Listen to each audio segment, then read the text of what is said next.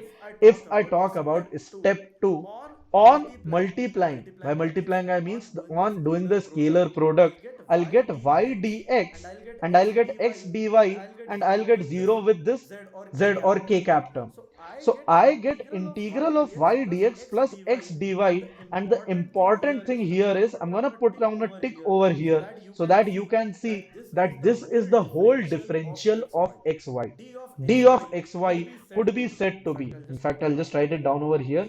D D of of xy xy could be could be said said as as x x dy dy plus plus y y dx. dx. So So we we have have to to use use this this mathematical mathematical relation. relation. Sometimes Sometimes the the examiner examiner might might ask ask you you this, this, and and if if you you are are so so crazy crazy enough enough that it that it strikes to strikes you to that you that this this is is actually actually dxy, dxy, things things become become pretty pretty obvious obvious and and pretty pretty easy easy for for you. you.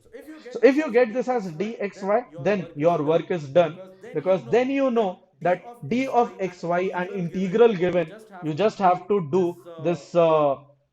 just Just have to have to put put xy, xy, you you have have to to put put the the coordinates. coordinates.